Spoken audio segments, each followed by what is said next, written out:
jab and you want to undo some of the damage, I got you. Now there's a plant that can inhibit the replication of the spike protein, as well as prevent blood clots.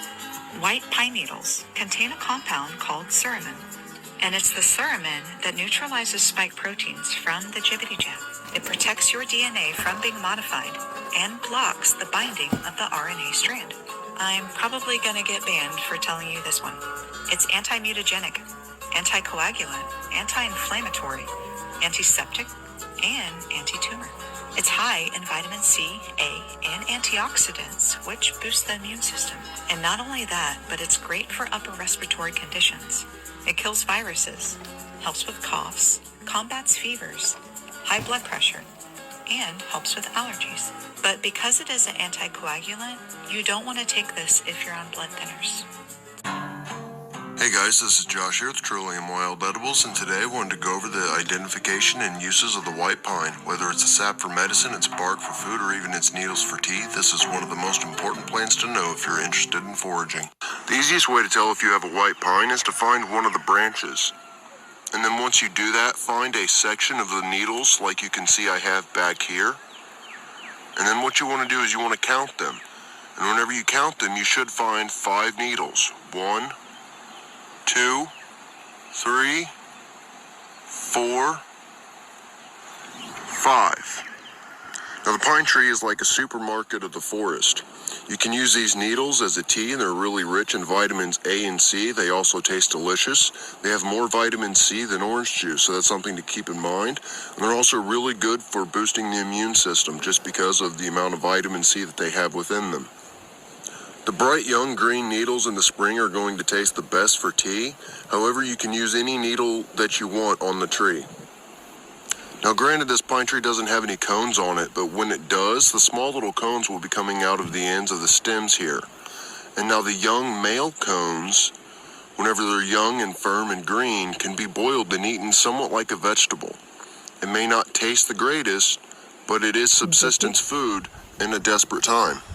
Here we can see a little bit of sap exuding from the bark of this pine tree. And the sap of the pine tree actually has a whole lot of uses as well, believe it or not.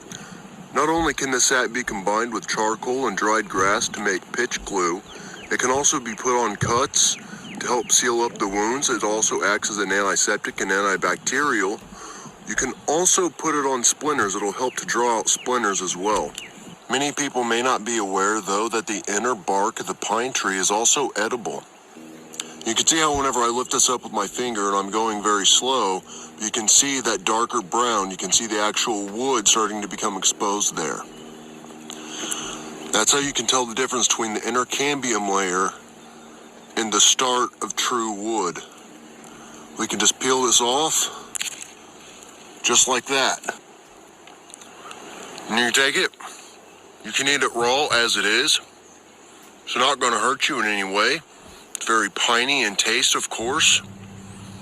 You can also take this inner cambium layer of bark and you can dry it out and ground it into a flour.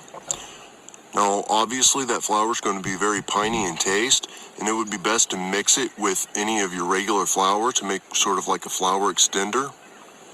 However, it's definitely something to keep in mind. There are actually tribes in the Northeast in New York and Maine that actually lived off of the inner bark of the pine tree during the winter. So you can use the inner bark of this pine tree for subsistence food if you have nothing else. So I thank you guys for watching this video. I hope you enjoyed. So these are spike proteins, right? Yeah, the ones that have like spikes coming off the cell membrane. They're not going in, they're coming out of the cell.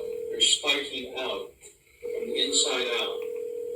It's not like spike protein is attacking the cell. These are, when cells age and break down, their membrane corrugates, forming the corona effect, and then they spike. So these are spike